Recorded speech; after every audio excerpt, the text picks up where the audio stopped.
All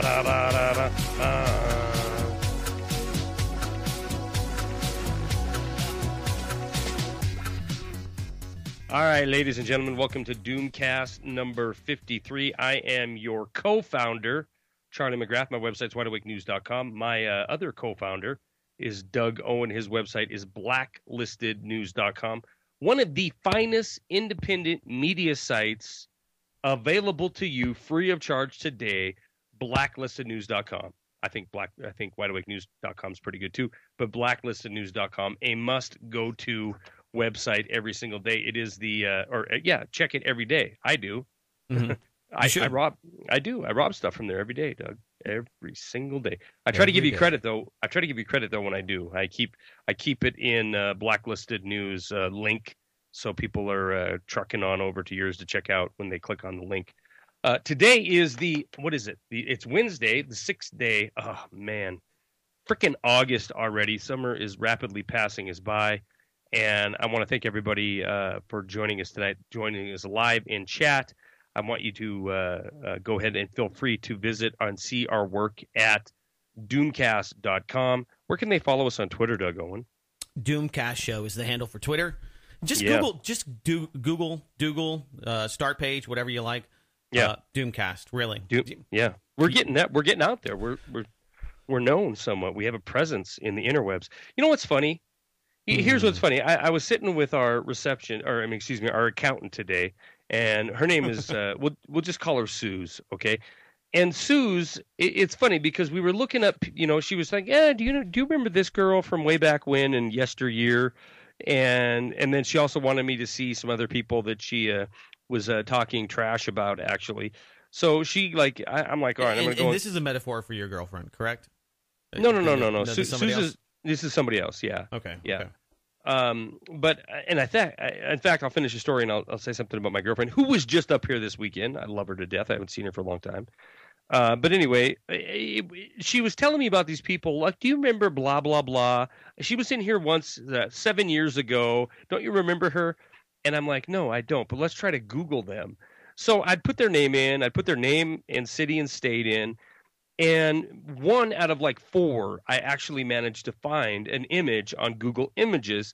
And then, I'm like, oh, this is frustrating. And she goes, well, what? And I'm like, well, Google my name. And then she Googled my name, blam, everywhere. It's 400 pictures of me, different video clips, RT, Press TV, whatever. And then so I say, okay, Google my friend Doug Owen. Blam, you're everywhere. And so it is a little different world that we live in because, we're accessible. I guess we're visible to where most people aren't. And it cracks me up because I remember my son's mother at one point when I was doing a video and I was going to have him in it. She was like freaking out. Don't put his face on the internet. I don't want people seeing his face. And I'm like, come on, man. You know what? 99.9% of the people in this country, you can Google them, you can search them out all you want, and they're not there. They're just not there. So putting someone's image in a video, in a YouTube upload or some other upload, come on. It's just being hypersensitive in a world that is completely and totally integrated, it seems to me. At least, my wife and myself don't put our son's picture on Facebook. We don't allow other family members to do it either. You can't get tagged. And for us, it's just a matter of, I think that he will get to make that decision, whether or not he wants to paste his face all over the internet. It's not my decision. And so I don't want him to later on in life, it's almost like tattooing your child, I think. Because wait a minute. Whoa. Yeah. Can I tattoo my kid? No. That's probably a bad idea. Probably a really bad idea. I was going to get a Doomcast right on his left shoulder. No. I mean, as much as I like that idea in a lot of ways, not a good idea. So, right. I mean, we're very vocal about it, and we have to be because, friends, family. I mean, this weekend we went down to South Texas, and we went to the Camp Wood, Texas parade, the Old Settlers Parade. What's that about? It's my wife's family reunion is down there. She has family down there, so we go to Camp Wood. Is she old state? Is she old school? Texas. I mean, she's been there. Texans are really proud. Has she been there since Texas was its own nation? Her family? Oh no. Okay. They're probably, I think, 4th generation. All right, fair enough. So anyway, we bought him his first cowboy hat, and that was really cute. And we saw the police car scared the crap out of them because they're just But anyway, as well they should.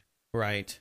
I don't remember the point of why I was saying that. Because on the internet, you're putting. Oh yeah. So everybody's taking pictures of him, and we especially because we had the cowboy hat on him. It's a birthright. Look, here here's in Texas. The deal. Yeah, well, here's the deal. Everybody goes to a family reunion. Everybody uses Facebook, and try to look up an old girlfriend or something. They're on Facebook. They were at the whatever family reunion, and there's images out there of it. But if you try to search for them, I mean, you got to have some exposure in order to make it in a Google search, right? Not saying it's impossible to find or without enough work. Some creeper couldn't find that information, but for the most part, the average person, they're not going to end up in some kind of paradoxical situation by posting something on Facebook or even on YouTube, the occasional video on YouTube or something. I think if you do this like we do, where we're doing podcasts and radio shows and websites and that kind of thing, then that's a different story. I mean, you then may have to worry about the identity theft or some kind of other thing happening because of your exposure and your availability online. But things can be used against you, and that's the thing that I think most teenagers and young children have to worry about, is that all of this can and will be used against you. So I think that teaching them very early that your identity, putting it out there, all of those things have consequences, and they can be great. I mean, I'm a public figure, I guess you could say, and we get a lot of exposure, and I don't mind showing my face, but that's my decision. And I thought about it carefully. I really did, because quite honestly, I'm 36 years old, but I couldn't go to corporate America anymore. I couldn't go work for a company like IBM or any company today that does a Google search, that would actually vet me. It's just not going to happen. No, unless I agree with your point of view, which more and more people I think are starting to. But you're 100% right. If some HR person, and I'm assuming that a quality HR person is going to use the power of the internet to see if you have a criminal record. And anybody. I mean, it's just more common. It's not something, we're going to go to the internet. I mean, this isn't 2000. The internet, people are there. Oh my goodness, why would you put your picture on the internet? I mean, it's a different world. I love old guy Doug voice. Yeah. Well. Yeah. Well. Anyway, so my point is this, though. My point was just the whole fear of, and kids. My kid who's 14, in his age bracket, kids nowadays, they don't give a. You're 100% right when you're talking about consequences to your actions. So if you're sexting or if you're doing something ridiculous, it absolutely can come back at you. But if my kid came to me and said, Dad, I want to do something. He's a big history buff, and he wanted to put out a video about some part in history or something that was of interest to him that wasn't ridiculous, and I would be all for it. I would not, if it at 14, if it was his choice to put something out there that he was passionate about, I wouldn't have absolutely any problem with it at all. No, I wouldn't either. But 14's kind of, I mean, you're practically an adult at that point. I think 12. Once you can, real, and I guess it depends on the child. For me, it's a hot button issue because I'm dealing with those things right now, and being a privacy advocate and somebody that doesn't believe that, hey, we just put everything out there, your whole life on the internet. I would allow my child cautiously, but I worry about TV shows. I worry about television. I worry about the amount of TV, the amount of video games, whether or not I should even let him play with an iPad. When you start reading some of the statistics and the things that are happening that we're just now, understanding because the research isn't there, number one. And so babysitting devices like your iPad do have consequences in the amount of IQ points your child has. So those things are very concerning to me. But I get what you're saying. I mean, people overreact and they're worried about something being used against them. But let's just say that your son was talking with somebody and they said, "Hey, Barack Obama sucks." Right. Now, that doesn't seem like a big deal. People say the president sucks all of the time. But if you're being interviewed and they're like, "Oh, these staunch Democrats look at you," or that maybe you're a liability because you speak your mind. Maybe you're somebody that they don't believe is politically correct enough to work within their organization, that you're a risk, a liability. I mean, we could go on and on and on. Insurance companies, I mean, it's just that creates this big data. You become this. You're being sold for a free service that monitors you for the NSA. Well, the monitor thing is what I agree with you on. I mean, you're being commodified. All of that information. Facebook doesn't give you a free account. I mean, you might think it's free, but they're selling your information. They're selling your identity, your habits, your likes, your dislikes, your politics, your food choices. All of those things are being cataloged. So, I'm a big firm believer that if you're not getting a paycheck from Facebook, then why are you giving them all of this information about you? No doubt. Unless you're trying to get more people to listen to your podcast, as you and I do. I'm not a big fan of Facebook. I don't hang out there much. I've got several thousand. Does it irritate the hell out of people? I try to get a hold of you on Facebook, and I'm like, absolutely, all the time. I told you happy birthday on Facebook. I'm like, send me a card, and I might care. Well, I every once in a while I try to mention a video. Look, we have a Facebook channel, but or Facebook whatever. Is it a channel? Facebook? No. Wall? Is that it? No. We have a Facebook page. No. What is it? It's a Facebook page. We don't have one though. We don't have a No. I mean, me, Wide Awake News. Yeah, I'm sure you do. Yeah, you have a page.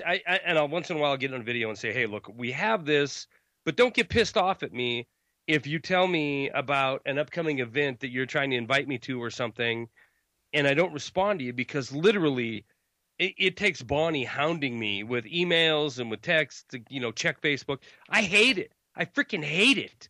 I hate the posts. I hate I hate everything about it. And unfortunately, I don't know. I mean, is it something we should have a Doomcast because so many people are wrapped up and tied up to? Yeah, I'm with you. No. I mean, because we've been talking about this.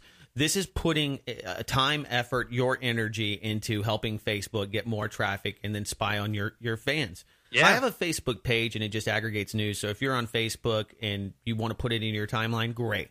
You'll get some redirects back to blacklistednews.com or this podcast that goes up there as well. I mean, we link to all of that stuff. So for people that are on Facebook, that's great. But me putting my personal time into Facebook, if you want to do it, that's great. But you one day they decide that they don't like what you're saying, or maybe you've pushed past the line, or somebody flags you, then you've lost all of that work. You don't own it. So I don't mind using these things as communication devices to try to reach new people and do that. I don't think there's anything wrong with that. But if you put your time and effort into your YouTube channel and you have 50,000 followers and you didn't set up a website and that's really all you have, and you haven't been trying to aggregate those people, just buyer beware. You get what you pay for. You get what you pay for, and you're paying nothing, so they can take it away from you, and you have to follow their rules, and they get to. I think you play by their game.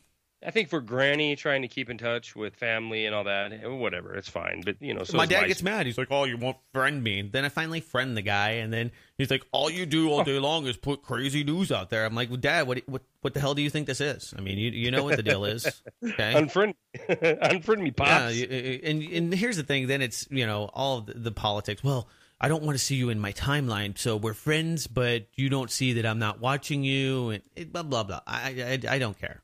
I just don't care. Hit me up. Send me an email. You could send us texts. I mean, it's not that I'm afraid. Hey, put the text number out there. 512-222-3067. All of it's on the Doomcast website.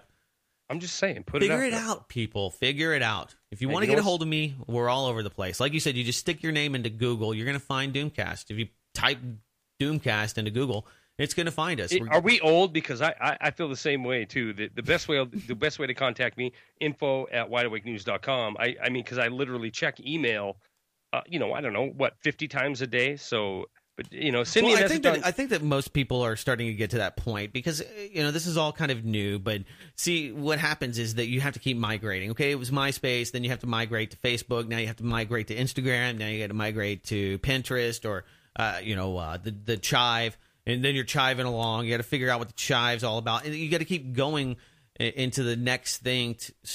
I think that's going to deter a lot of people because. My dad or my mom, they're only going to do so many things. They'll entertain Facebook while it's interesting, but I don't think they're going to go 5 or 6, systems down the road or websites or networks. I like Twitter when it in its infancy because that's all I do is Twitter. It's just because it's straightforward. So anyway.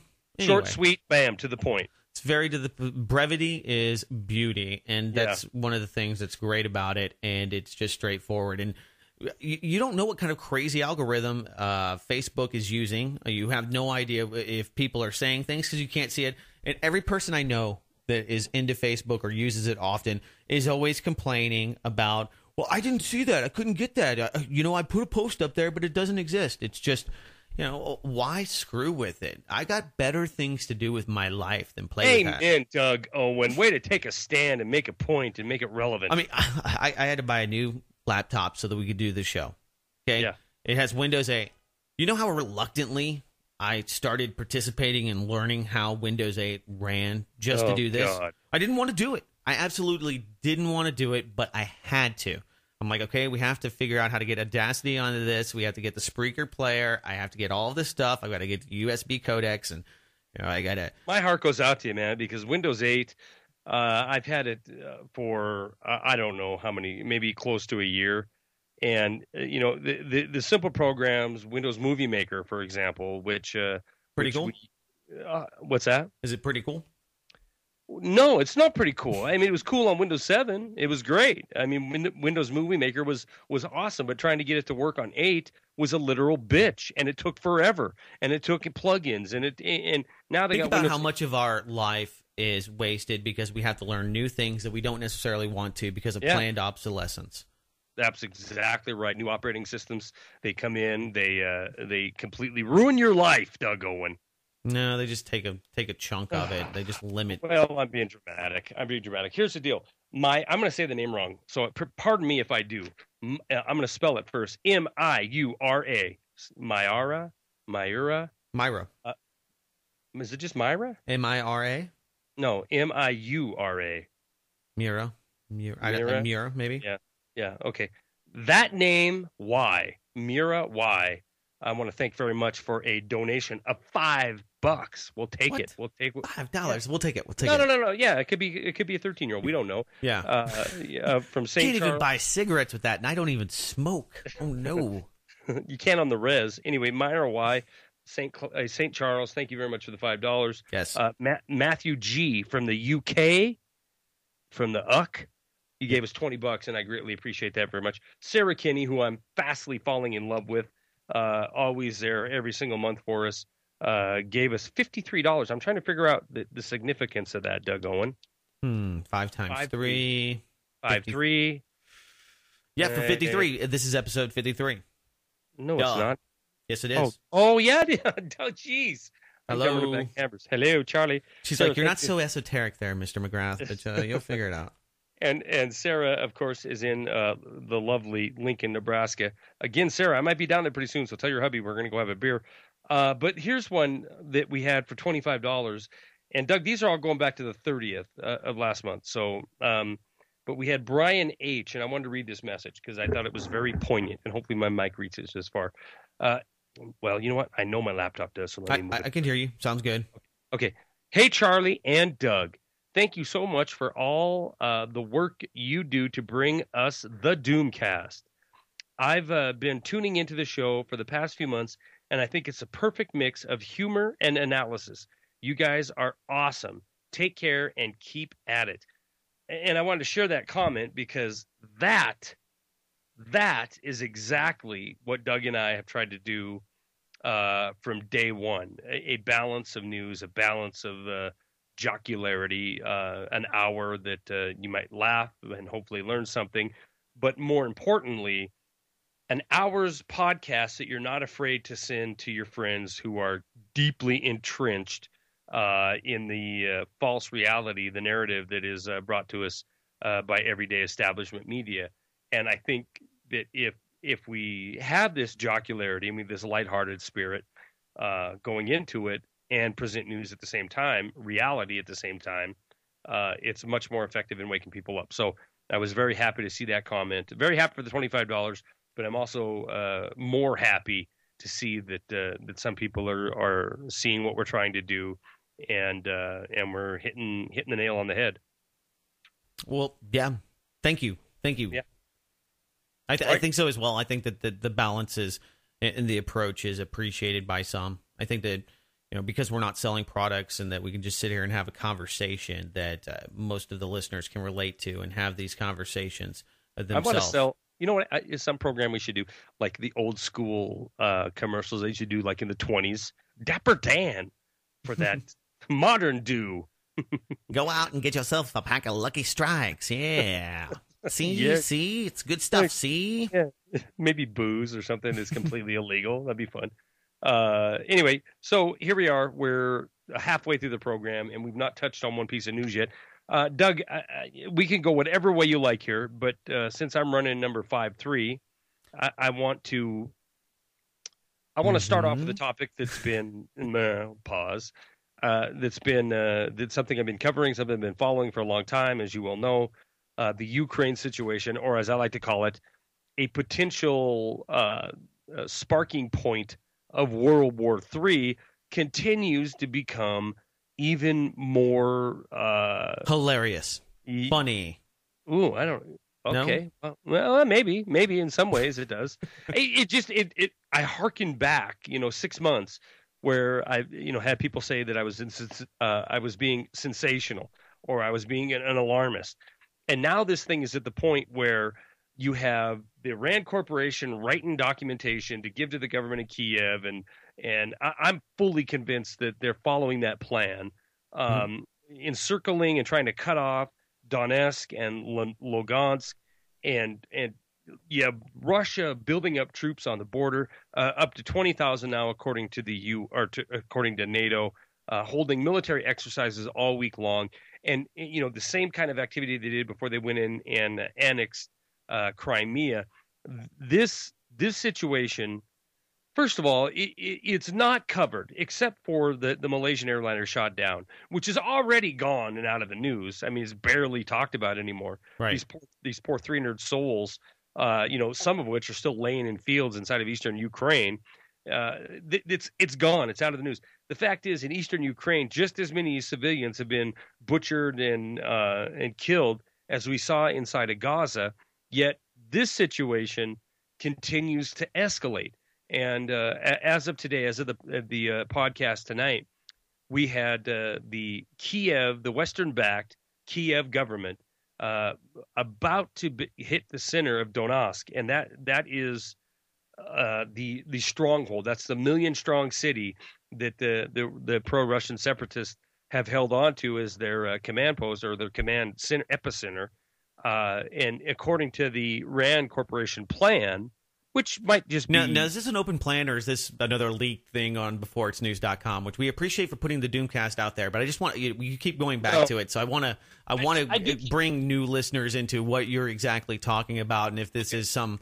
Because the last one, I don't want to bang the drum here, Charlie. I just don't buy it. And there's been no official leaks from any other even reasonable clearinghouses or outlets, not even YouTube.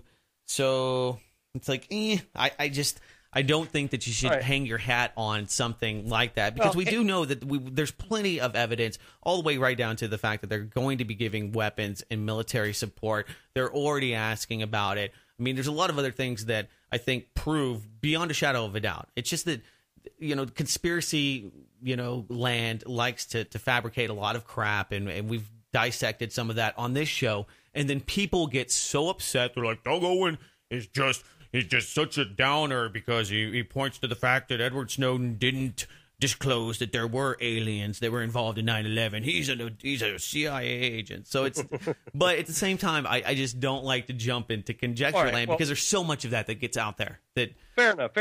And Doug, I'm not going to go to battle for this memorandum. Right. It came out because the obvious is already happening. It's way worse than that. I mean, it's completely open. We don't have to go there. You know what I mean? I mean, we can. Enough. It's just I just don't know how much of that's even reasonable or where it came from. You can say what you want.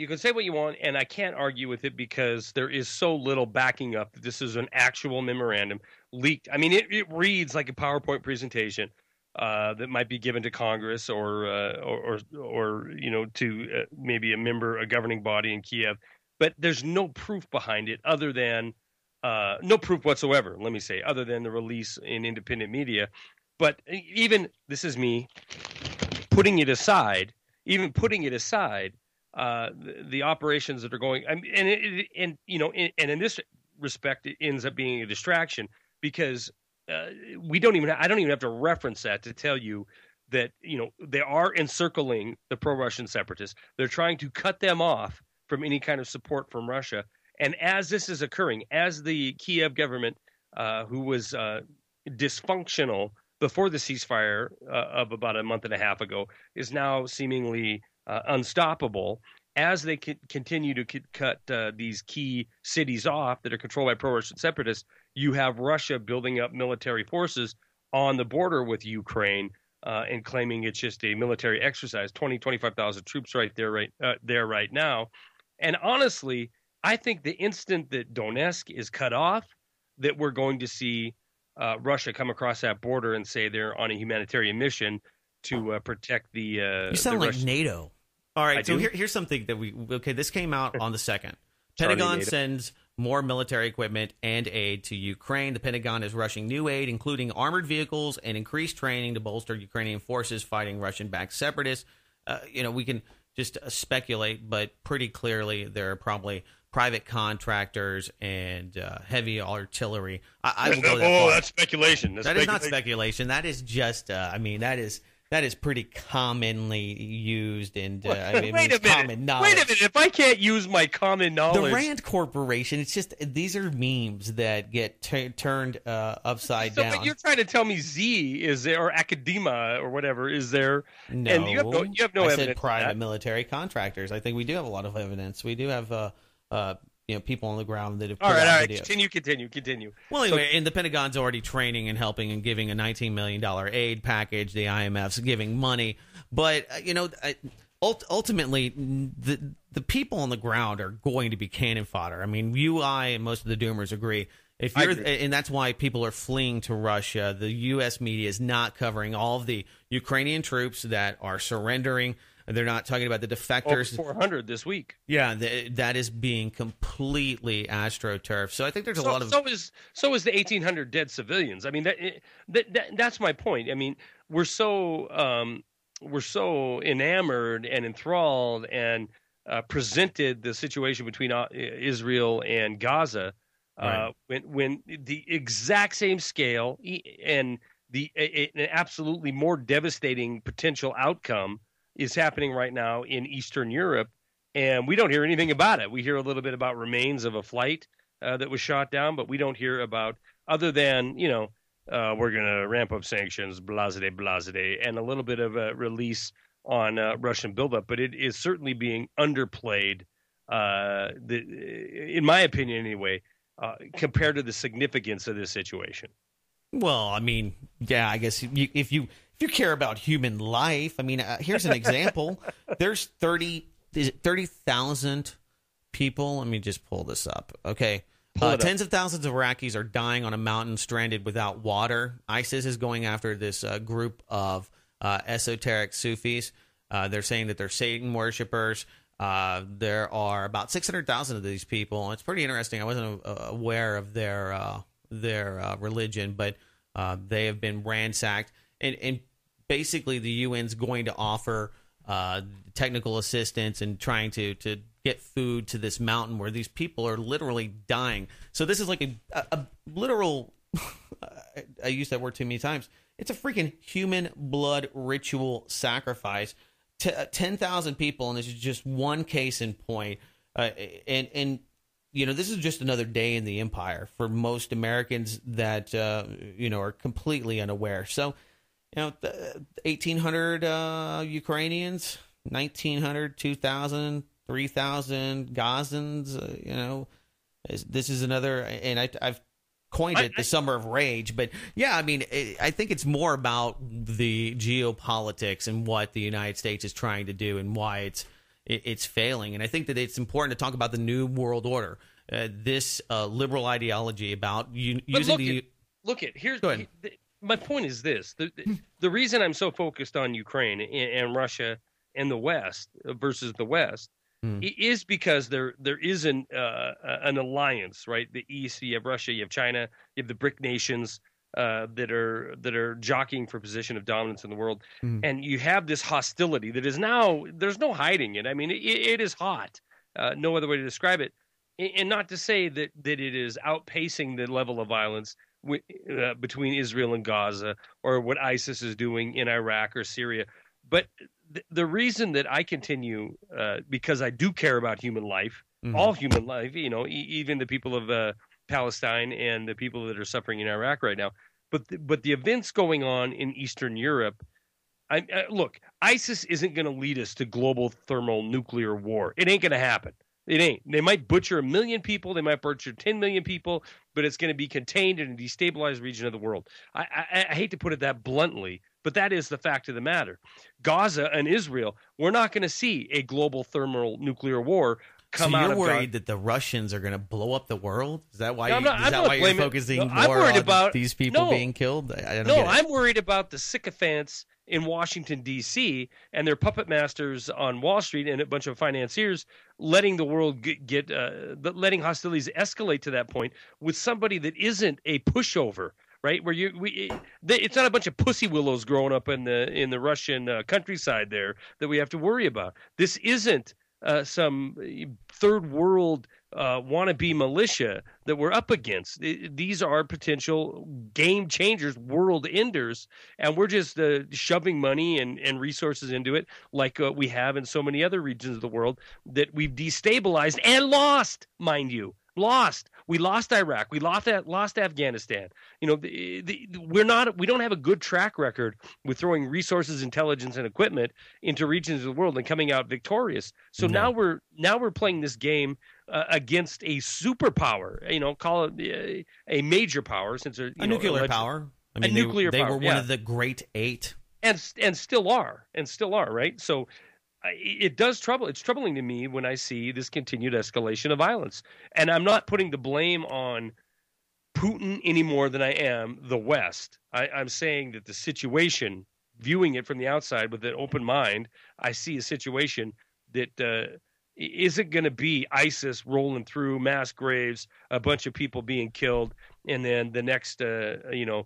Well, I was just saying that if you're worried about numbers of dead people on planet Earth, there's plenty of them dying at the hands of U.S. taxpayers' weapons that have been lost. I mean, how many dollars are you spending to kill Ukrainian civilians trying to flee a tyranny being run by the CIA? I mean, I agree with you. I think that I don't think we're arguing. I don't think we're arguing.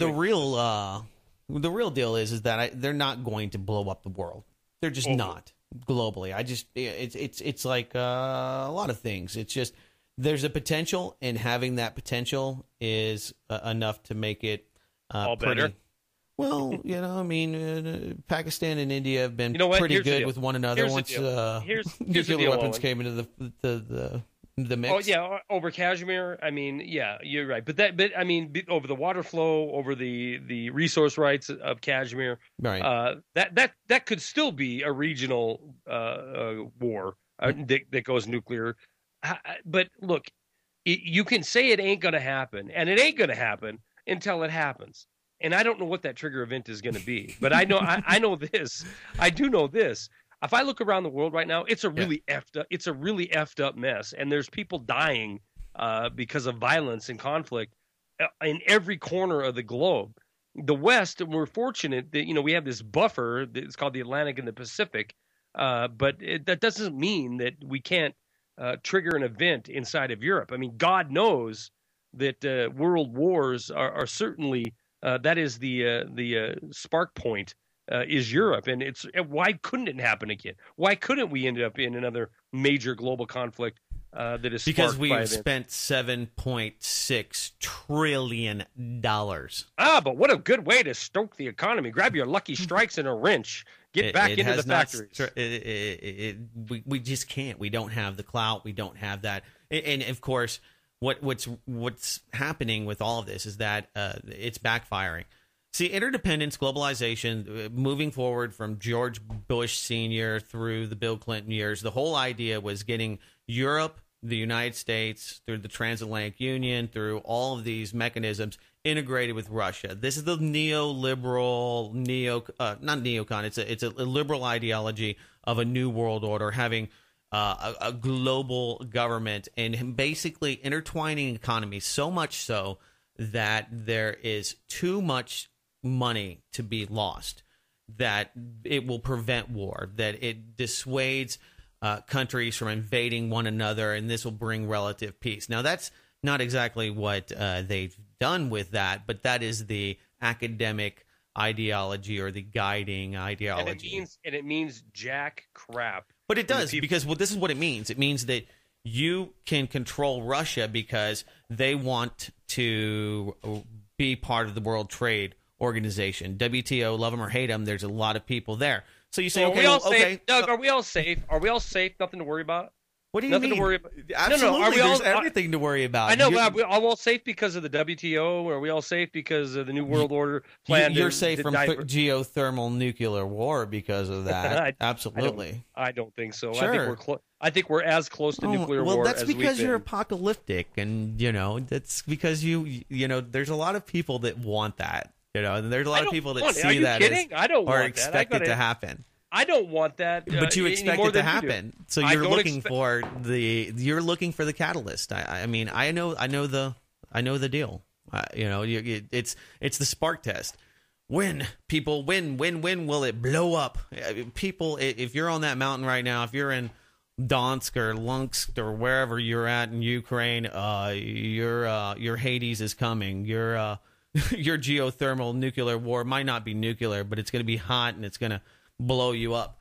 So my point is that, yeah, it's always crazy, Charlie McGrath, and people are blowing each other up, and I don't think that it escalates beyond, using, because people are just pawns. Henry Kissinger, a good friend of Vladimir Putin, said it best. He said that soldiers are dogs, and they are pawns in geopolitical matters.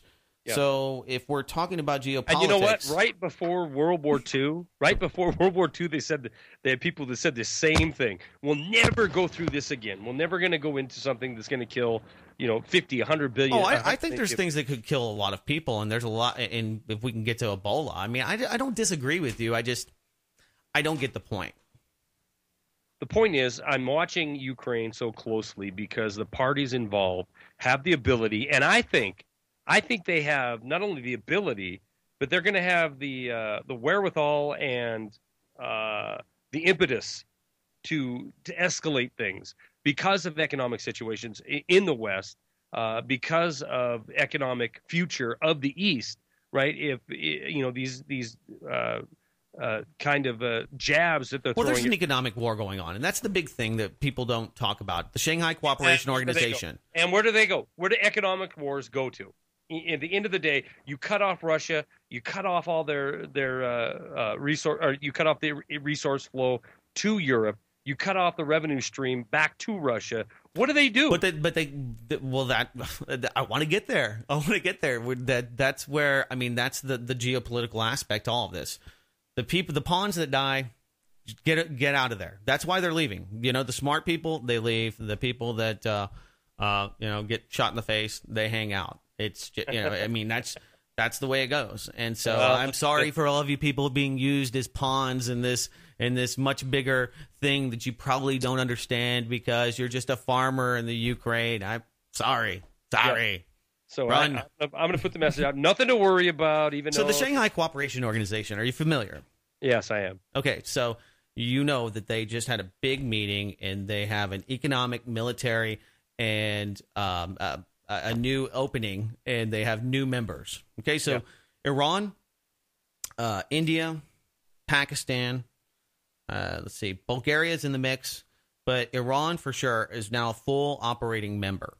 So this is where the war, this is how it starts, Charlie McGrath. So the war is that we're trying to isolate these countries, but the U.S. is isolating the very people that are supporting the U.S. government. That's Visa, that's MasterCard, that's the world central banking institutions under the Bank of International Settlements. Those are what they're trying to do. But what's happening, and here's just one case in point. We have the Russians signing a $20 billion unprecedented deal with Iran to bypass all Western sanctions. Yes. So that happens. Now, the Russians have a lot of things that they can do. They could just give the Iranians a nuclear weapon. They could give, and I don't think that they would, but they have these ultimate trump cards that I don't think the U.S. will push past. And I don't think that the U.S. wants to nuclearly arm their enemies, no matter how much that might sound really great. At the end of the day, it limits them. Just like the New World Order has limited the U.S. its ability to sanction Russia, because Russia is intertwined with the South American countries. They're now building their own IMF, their version thereof, and they're going to have a lot of problems on their own with the integration of all of these deals. But the U.S. is pushing those things forward, and they're also pushing forward the modernization of the Russian economy. So these things are actually good for the Russians. It gives them a lot of money. It helps them create the demand for the Russian military-industrial complex to become the number one exporter. All right, if all that is true, all right. I mean, all the BRIC nations and the deals that are being cut, I realize and I understand and I know them. But all this being said, why then, Doug Owen? Let me put it. You said it earlier. You said it earlier. All of this stimulates the economy. All of these things. Here's a ban that Putin has instituted. This is one of his little tit for tats. Putin bans agricultural imports from sanctioning countries for 1 year. Now, let me tell you what happens when you ban sanctions. Whoa. Did you say what happens when you bang? Yeah, sorry. I'm bang. Maybe we should go down that road for a while. When you bang people, that's what President Putin is doing. It hurts not the elite, not the government, not the troops. It hurts the citizens, and it hurts the businesses.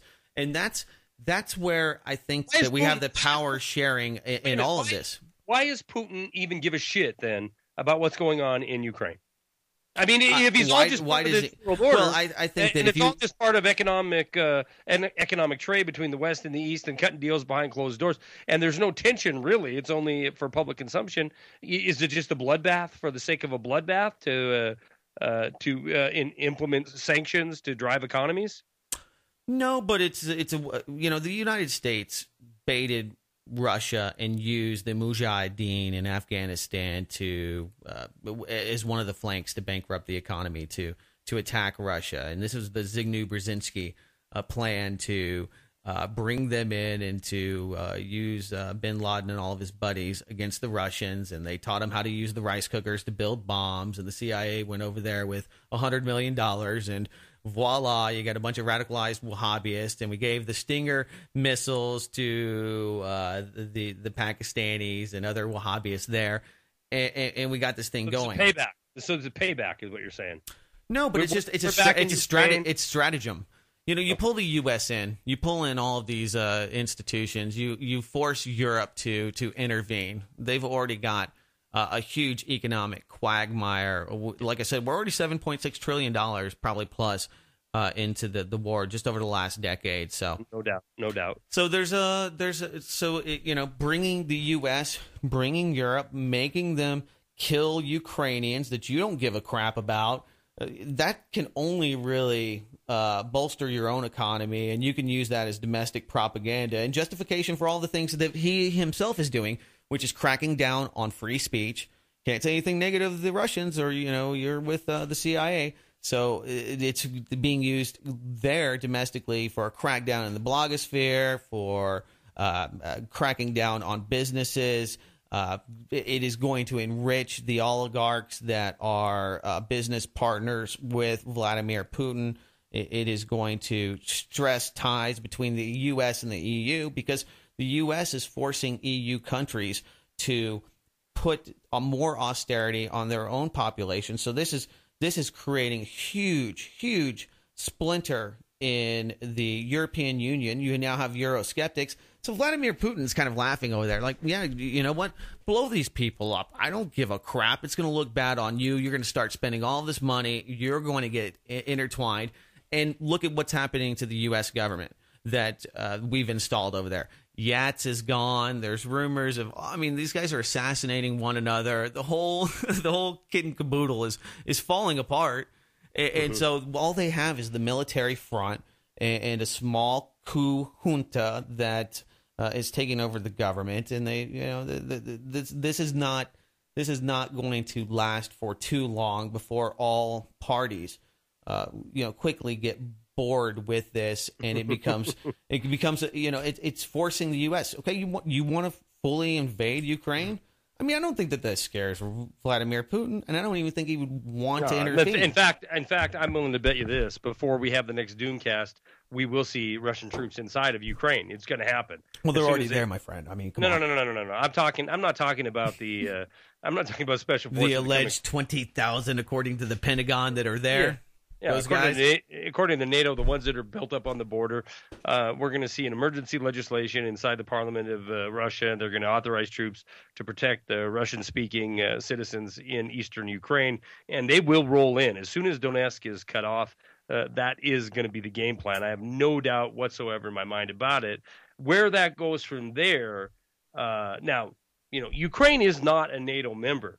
Now, there is certainly Western-backed interest in Ukraine. There's no doubt about that. But does this lead to further escalation of conflict? Is yet to be seen. I personally believe that it will, and I don't think that. I agree. I don't.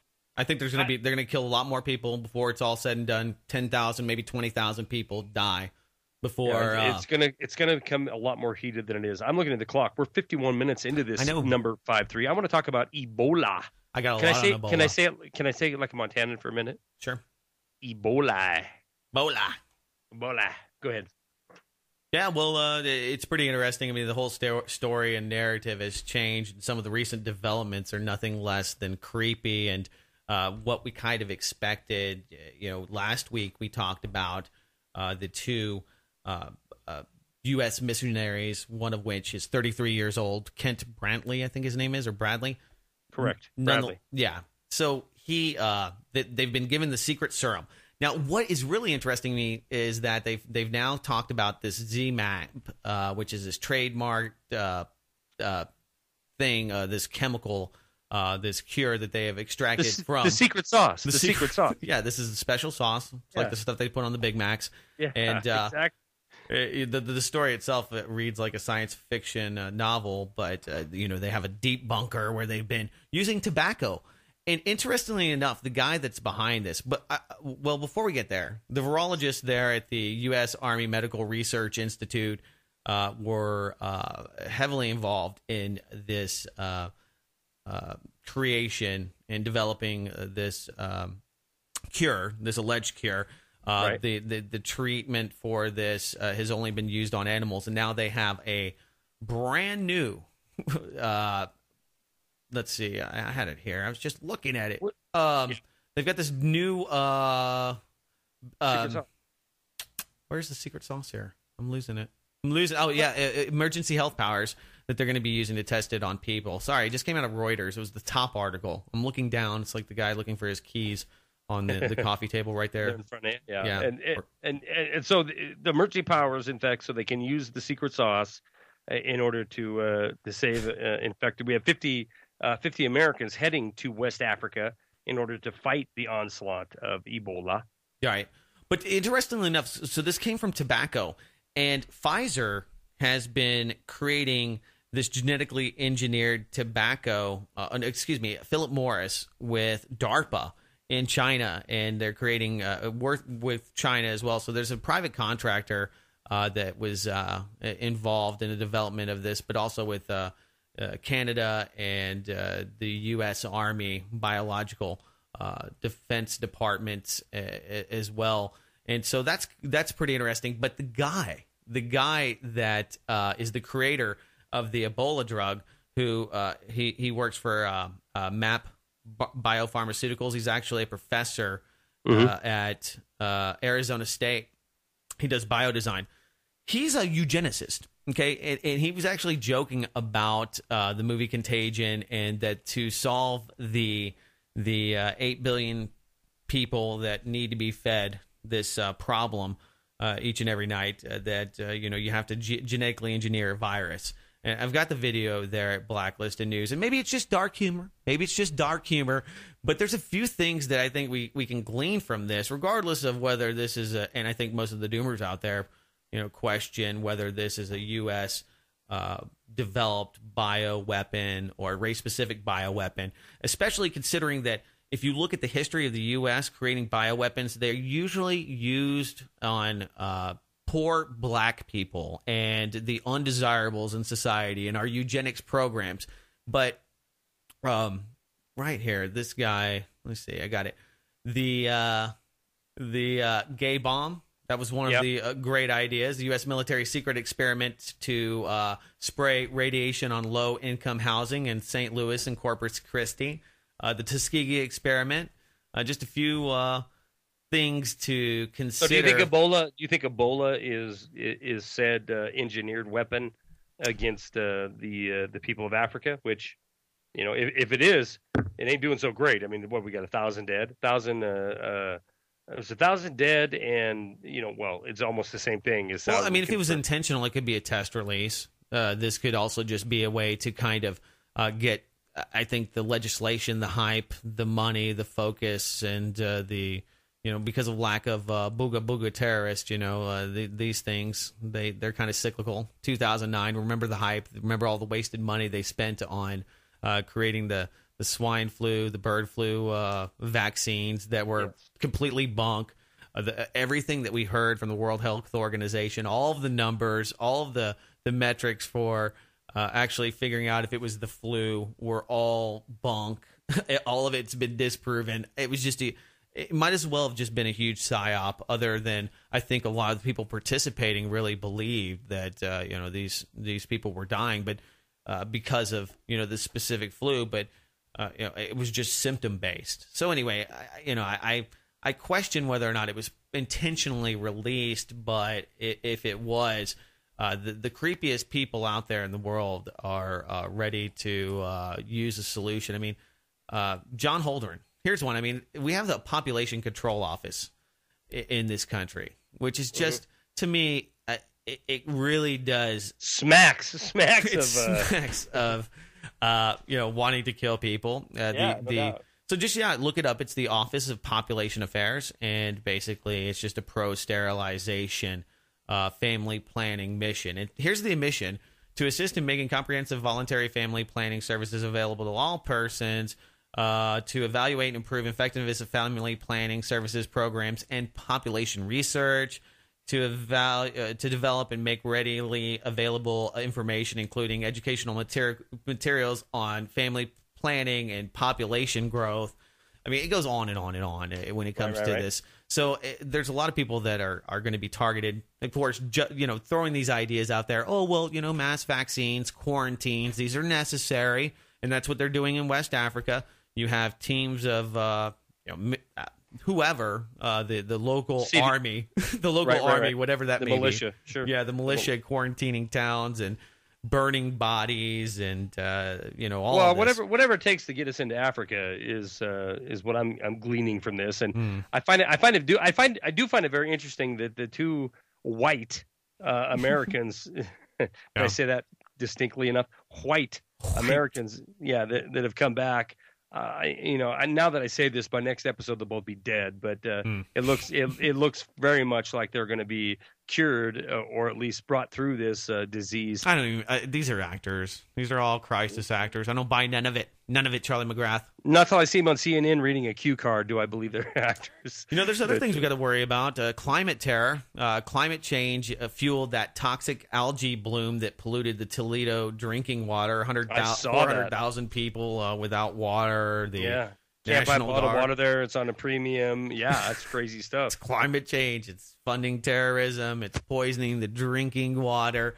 I saw that, and I knew that it was going to be blamed on climate change, and I was just waiting for the other shoe to drop, and it didn't take long for Raw Story to find somebody that was willing that would belly up to the climate change bar and dip in. I've got a good thing. I've got a silver lining, and it's a really horrible story, but of course you do. Go ahead. I don't know. I mean, do you want to talk more about Ebola or some of the possibilities? I mean, I think some people, when you look at that executive order, the update just in July from Barack Obama, a lot of people think it's time for martial law, man. Bring in martial law. It's the pandemic. It's the big one. They're going to put us all in the camps. So what do you think? Do I think Ebola is going to end up in martial law? Do you think that in the next few weeks there's going to be a pandemic inside of the United States where people are being rounded up and forcibly vaccinated? No, I do not. I think that's hype. I think that there's been I don't want to say countless, but there's been scores of stories that Drudge is posting about people that have come back from Africa that were wiping their nose, and all of a sudden they're freaking out thinking they might have Ebola. But I don't think it's going anywhere. I think it's going to be, you're going to see. I really don't think this is a story. I think within 6 months from now, it'll be completely gone and out of the headlines. I think you'll have maybe an effort by the West to get over to Africa and try to help some of these areas that are being affected by it and afflicted by it. But as far as line up for your flu or for your vaccination in the United States and a pandemic being unleashed, I highly, highly doubt it. Your thoughts? Probably not. Yeah. If only 1,600. I mean, if it can't spread to hundreds of people in Liberia, and we discussed Liberia last week, Monrovia, all of that, and then it's probably not as viral, effective and viral as a good, well perfected bioweapon made to create a mass pandemic. But it could be a test, and it's going to get people used to that. It's certainly desensitization. I believe that. I believe that only the government can save you. But as far as boy, can they? Yeah, can they ever?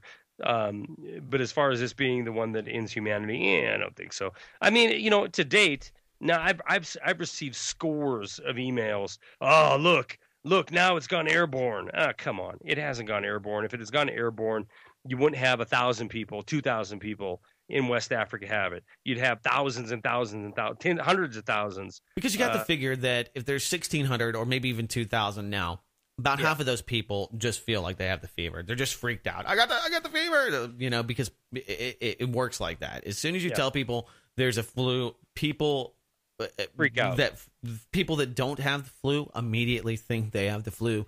They immediately go there. That they get placeboed into it.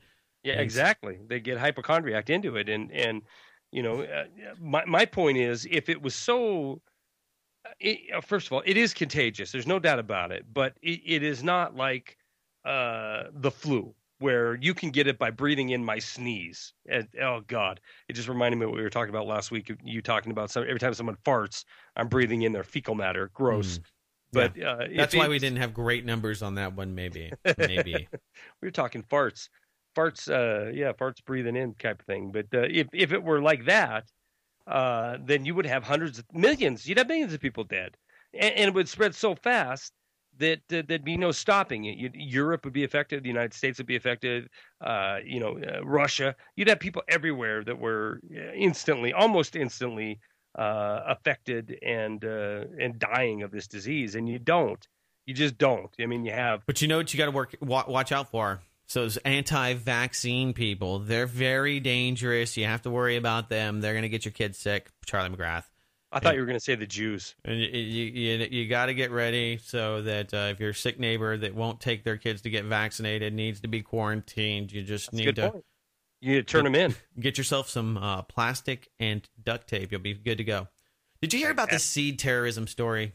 No. Okay. Cumberland County Library System was going to create a seed bank. They're going to create this seed bank where people there could go and put seeds into this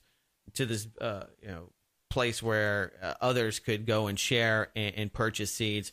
And the Department of Homeland Security heard about this because they actually put out they had some local media coverage and decided that they were going to go there, make a point, and squash this thing because it's in violation of the Seed Act of 2004, which some people probably don't really even know happened. And I only briefly remember it because it was referenced by some of the local people I know at the farmers market. But anyway, this makes it illegal for you and I to sell or companies to sell any kind of heirloom seed without government approval. Now, pretty scary stuff, right? I mean, it is very scary, yeah. Because this leads you right to the point where, the only place you can go is Home Depot and get those Monsanto seeds. I mean, that's, or Lowe's, and, they've got the Bayer Syngenta ones over there. And so anyway, once they found out about this, the local people, number one, it showed the U.S. Department of Agriculture for what it really is. And I think the fact that they have nothing better to do. But they made a big deal about it, saying that we had to tackle the efforts while they were still small.